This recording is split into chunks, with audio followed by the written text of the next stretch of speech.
Hello everyone, how are you all. Welcome once again to my channel Krishna Singhdeo. यहाँ हम मिल रहे हैं क्लास 11th के स्टूडेंट्स के लिए और अभी हम लोगों ने जो चैप्टर स्टार्ट किया हुआ है वो है chapter of journal entries. Journal entries बहुत अच्छा चैप्टर है और बहुत इंटरेस्टिंग चैप्टर है एंड मजे की बात यह है कि बहुत ही ज्यादा इजी चैप्टर भी है। बस आपको कुछ बेसिक कॉन्सेप्ट्स याद करने होते हैं, rules of debit and credit and logic लगाना होता है। उसके बाद ये चैप्टर आपको कोई भी प्रॉब्लम नहीं क्रिएट करता है। हम लोग जो पढ़ रहे हैं, हमारा पढ़ने का तरीका थोड़ा सा डिफरेंट है। हमने यहाँ पर वेरियस कैटेगरीज बना लिया है, वेरियस कॉन्सेप्ट बना लिया और अकॉर्डिंग टू दैट कॉन्सेप्ट हम जो भी रिलेटेड जर्नल एंट्रीज होती हैं उनको स्टडी करते जा रहे हैं। अभी तक हम लोगों ने क्या पढ़ लिया है? हमने पढ़ लिया है purchases related journal entries, sales related journal entries, capital account related journal entries. और आज का जो मैं टॉपिक स्टार्ट करने वाली हूँ वो थोड़ा सा बड़ा है। यहाँ पर हमको बहुत सारी जर्नल एंट्रीज करनी है, तो मे बी दिस पूरा जो मैं क्लास है इसको दो पार्ट में डिवाइड करके यूट्यूब के ऊपर अपलोड करूंगी। तो आज हम कर रहे हैं बैंक रिलेटेड जर्नल एंट्रीज। ये काफी इंपॉर्टेंट टॉपिक है, क्योंकि आपको आगे जाके जब आप सब्सिडरी बुक्स पढ़ेंगे तो उसमें एक बुक है कैश बुक, वहां पर ये काफी ज्यादा हेल्प करने वाला है। इसीलिए इस कॉन्सेप्ट को यहाँ पर आप अच्छे से सीख लेंगे तो आपको आगे के चैप्टर में, मतलब कि कैश बुक के चैप्टर में, ये काफी इजी हो जाएगा। वहां आपको चीजें ज्यादा आसानी से समझ में आ जाएगी। चलिए, सो लेट्स गेट स्टार्टेड। मैं यहाँ पर आपके साथ मेरा फाइल शेयर कर रही हूँ जो है जर्नल एंट्रीज। ये आपको अवेलेबल हो जाएगा, दिस फाइल मैं आपको अवेलेबल करा दूंगी। ये कहाँ पर मिलने वाला है आपको? ये आपको मिलने वाला है यूट्यूब, सॉरी यूट्यूब बोल रही हूँ, मेरे टेलीग्राम चैनल के ऊपर आपको ये फाइल अवेलेबल हो जाएगा। वहां से आप इसको डाउनलोड कर सकते हैं एंड इसको आप देख सकते हैं। हालांकि ऐसा ही कुछ टेबल जो है वो बुक में भी बना हुआ है, हमने इसमें ज्यादा कुछ किया नहीं है, हमने सिर्फ इसको कलरफुल कर दिया है, दैट्स इट। तो मैं इसका कोई भी क्रेडिट नहीं लूंगी।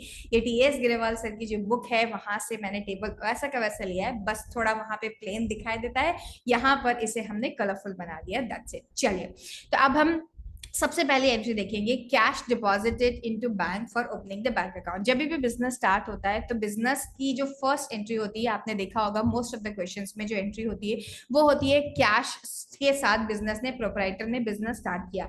तो हम एंट्री वहां पे पास करते हैं जो हमने लास्ट क्लास में सीखी थी, cash account debit to capital account. लेकिन अकेला कैश होने से काम नहीं चलेगा। ऑब्वियसली आज के जमाने में जब सारे ट्रांजेक्शन बैंक के साथ होते हैं तो हमें क्या करना पड़ेगा? हमें एक बैंक अकाउंट भी ओपन करना पड़ेगा, और वो कौन सा अकाउंट होगा? Current account. तो जब हम बैंक अकाउंट ओपन करते हैं तो उसकी एंट्री क्या होती है? जब भी हम बैंक अकाउंट ओपन करेंगे, हमें याद रखना है bank account is also asset account and जो हमारा कैश अकाउंट है वो भी हमारा एसेट अकाउंट ही है। तो एक एसेट हमारी इंक्रीज हो रही होती है और एक एसेट डिक्रीज हो रही होती है। हमें एसेट अकाउंट का रूल लगाना होता है। यहाँ पे एसेट अकाउंट का रूल है any increase is debited and any decrease in credited. वही आपको ट्रांजेक्शन 1 में दिखाई दे रहा है। अगर हम कैश डिपॉजिट करेंगे बैंक में तो एंट्री क्या होगी? Bank is increasing, bank balance is increasing, इसीलिए बैंक अकाउंट डेबिट हो जाएगा और कैश अकाउंट क्या हो जाएगा? क्रेडिट हो जाएगा। ठीक है, तो ये एंट्री हमारी पास होगी इस तरीके से, जहां पर हमने क्या किया है? हमने कैश अकाउंट को क्रेडिट किया है और बैंक अकाउंट को डेबिट किया है। दोनों कैश एंड बैंक एसेट्स है, लेकिन कैश अकाउंट क्या हो रहा है? डिक्रीज हो रहा है, वेरियस बैंक बैलेंस इंक्रीज हो रहा है। चलिए, अब उसकी ऑपोजिट एंट्री, ऑपोजिट एंट्री मतलब विड्रॉल ऑफ कैश। याद रखना, जैसे ही बच्चे विड्रॉल देखते हैं वो ड्राइंग से रिलेटेड एंट्री पास करने लगते हैं, लेकिन विड्रॉल का मतलब हमेशा ड्राइंग नहीं होता है बेटा। विड्रॉल ऐसा भी तो हो सकता है ना कि ऑफिस में यूज के लिए हम ऑफिस के करंट अकाउंट से ही पैसा विड्रॉ करके आए, बिकॉज थोड़ा बहुत कैश तो ऑफिस में होना चाहिए। तो personal withdrawal is a different thing, वो ड्राइंग्स होती है, लेकिन ये जो विड्रॉल होता है ये होता है ऑफिस के इस्तेमाल के लिए, बैंक से विड्रॉ करके कैश लेकर आया गया। ओके, तो इसकी क्या एंट्री होगी? ऑब्वियसली यहाँ पर भी दोनों ही अकाउंट जो इन्वॉल्व है वो cash account and bank account है, और दोनों ही अकाउंट एसेट अकाउंट है। तो एसेट क्या हो रही है? एक एसेट इंक्रीज हो रही है और एक एसेट डिक्रीज हो रही है। यहाँ पे एक्चुअली पहले वाली एंट्री की रिवर्सल एंट्री हो रही है, मतलब कि कैश जो है वो इंक्रीज हो रहा है और बैंक डिक्रीज हो रहा है, क्योंकि ऑफिस में कैश आया तो कैश का बैलेंस बढ़ गया, और बैंक में से कैश विड्रॉ हो गया तो बैंक का बैलेंस क्या हो गया? रिड्यूस हो गया। तो ये वाली एंट्री हम पास करेंगे।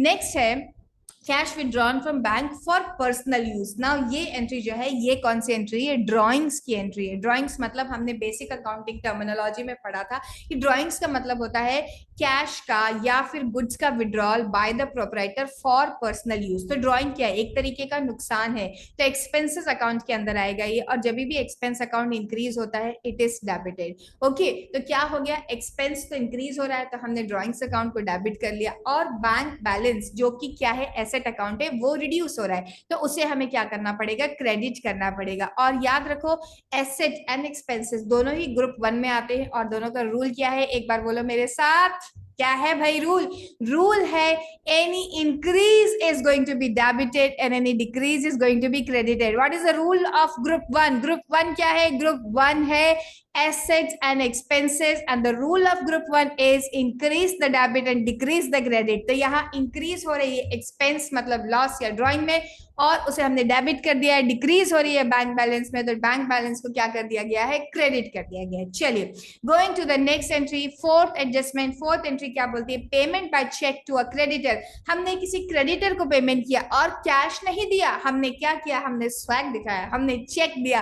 तो चेक दिया है मतलब कि ऑब्वियसली बैंक के थ्रू ही पेमेंट होगा। क्रेडिटर का नाम यहाँ पे अज्यूम किया गया राकेश, तो लेट से राकेश का अकाउंट डेबिट। क्यों, क्रेडिटर जब कम होगा, पेमेंट कर देंगे तो कम ही होगा ना, तो क्या होगा, उसकी लाइबिलिटी जो है, हमारी लाइबिलिटी जो है वो रिड्यूस हो जाएगी। याद करो ग्रुप 2, ग्रुप 2 के अंदर कितने अकाउंट आते हैं बच्चों, ग्रुप 2 के अंदर आते हैं 3 तरीके के account. Number 1 is your liability, number 2 is your capital and number 3 is revenue. और तीनों में एक ही रूल लगता है कि अगर कोई इंक्रीज है तो उसे क्रेडिट करेंगे, और अगर कोई डिक्रीज है तो उसे डेबिट करेंगे। तो क्या हो रही है, हमारी लाइबिलिटी रिड्यूस हो रही है क्या, यस बिल्कुल हो रहा है, हमारा क्रेडिटर रिड्यूस हो रहा है, तो राकेश को हमने डेबिट कर दिया, और हमारा बैंक बैलेंस भी रिड्यूस हो रहा है। तो ग्रुप नंबर 1 का जो रूल है, ग्रुप नंबर 1 का रूल ये है कि अगर आपकी कोई एसेट डिक्रीज होती है तो उसे क्या कर देना, क्रेडिट कर देना। तो ये भी हो गया, fourth transaction is also done. चलिए going to the next transaction, payment by draft to a creditor. हमने ड्राफ्ट के थ्रू किसी पेमेंट को क्रेडिटर को पेमेंट किया। अब यहाँ पर आपका जो कॉमर्स का या बिजनेस स्टडीज का नॉलेज है वो काम आएगा कि ड्राफ्ट में और बैंक चेक में क्या डिफरेंस होता है। देखो जो चेक होता है वो आप करंट अकाउंट की चेक बुक में से चेक राइट करके देते हैं। अगर आपने चेक दे दिया आज और बैलेंस नहीं है अकाउंट में, तो चेक क्या हो सकता है, चेक आपका बाउंस हो सकता है। मतलब कि आपने जिस भी पर्सन को पेमेंट किया चेक के थ्रू, वो subject to clearing the cheque है। मतलब कि चेक दे दिया किसी को, इसका मतलब ये नहीं 100% पेमेंट हो गया।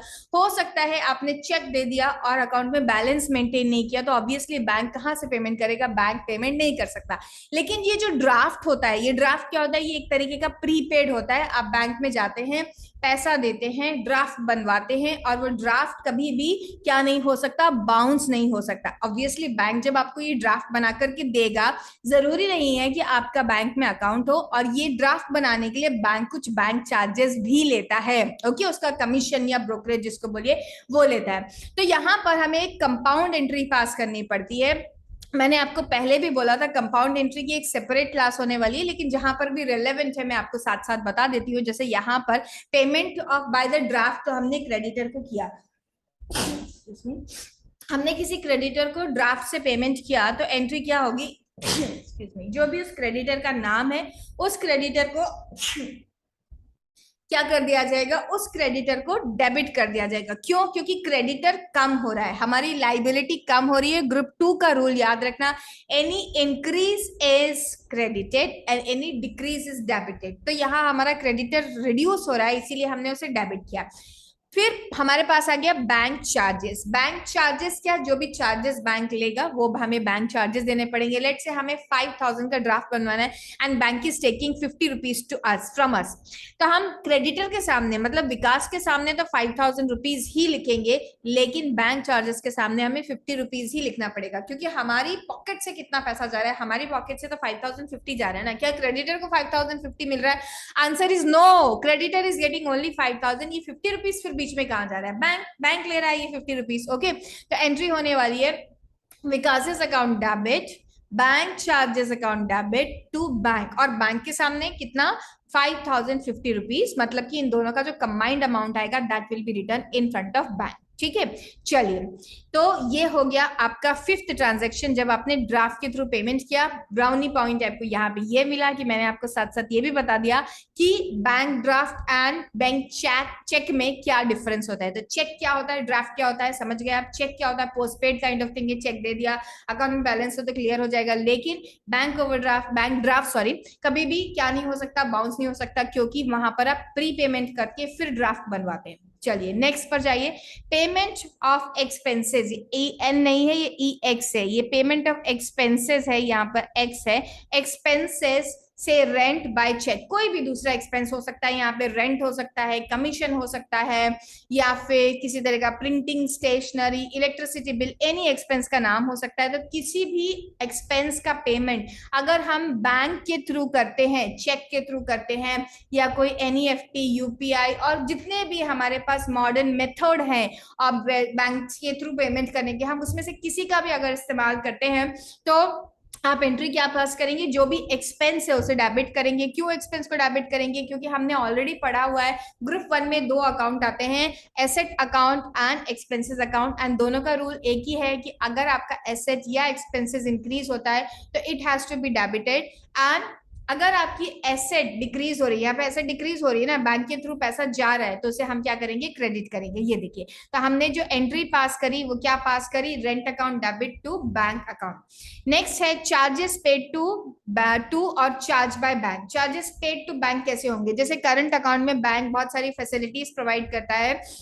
कि आपको बैंक स्टेटमेंट देता है, कई बार दिन में ट्रांजैक्शन करने की फैसिलिटी करता है, मोटी चेकबुक देता है, ज्यादा लीव्स होती है उस चेकबुक के अंदर, तो इन सब के लिए बैंक आपसे कुछ चार्जेस लेता है, which are called bank charges. SMS के लिए, इंटरनेट बैंकिंग के लिए, मोबाइल बैंकिंग के लिए बैंक कुछ मिनिमम चार्जेस आपसे लेता है, तो वो होता है बैंक चार्जेस। ऑब्वियसली अगर बैंक चार्जेस ले रहा है तो बैंक हमारे घर चल के नहीं आएगा और कैश में हमसे पैसा कलेक्ट नहीं किया जाएगा। क्या किया जाएगा, हमारे अकाउंट से जो कि हमने बैंक में मेंटेन किया है वहीं से पैसा डिडक्ट हो जाएगा। इसे बोलता है डायरेक्ट डेबिट बोला जाता है इसे। ये डायरेक्टली हमारे अकाउंट में से डिडक्ट हो जाता है पैसा और हमारे पास सिर्फ एक मैसेज आ जाता है, या हम जब बैंक स्टेटमेंट निकालते हैं वहां हमें पता चलता है इतना पैसा बैंक में ले लिया गया है हमारे से चार्जेस के लिए। तो बैंक ने अगर चार्जेस कुछ लेवाई किए हैं तो हमारे पास जो एंट्री पास होती है वो होती है बैंक चार्जेस अकाउंट डेबिट, क्योंकि बैंक चार्जेस क्या है, एक तरीके का एक्सपेंस, और जब भी एक्सपेंस इंक्रीज होता है तो बच्चों क्या एंट्री पास करनी होती है, any increase in the expense और asset also is debited. Okay, तो वो एंट्री पास करी जाएगी। और दूसरा रूल जो है इसका वो ये है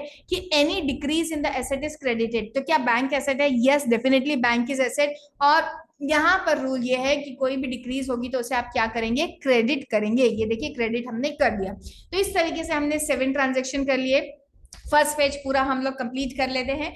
ये जो मेरे नोट्स हैं वो 2 पेजेस में स्प्रेड आउट हुए हैं। तो नेक्स्ट ट्रांजेक्शन है 8 ट्रांजेक्शन, एंड 8 ट्रांजेक्शन क्या बोलता है, चेक और draft received from a debtor. किसी डेटर से हमें चेक मिला या ड्राफ्ट रिसीव हुआ, and deposited in the bank on same day. अब ये सेम डे वाली की बहुत ज्यादा इंपॉर्टेंस है, जो कि मैं आपको नेक्स्ट क्लास में समझाने वाली हूँ, और कैश बुक का चैप्टर करते टाइम भी समझाने वाली हूँ कि अगर सेम डे पे डिपॉजिट हो गया तो इसका क्या मतलब है। देखो ड्राफ्ट तो कभी भी इनकैश किया ही नहीं जा सकता, मतलब किसी और को दिया नहीं जा सकता। ड्राफ्ट तो जिसके नाम पे बना है उसी के नाम पे इनकैश होगा, ओके, उसी के अकाउंट में जाकर के पैसा डिपॉजिट होगा।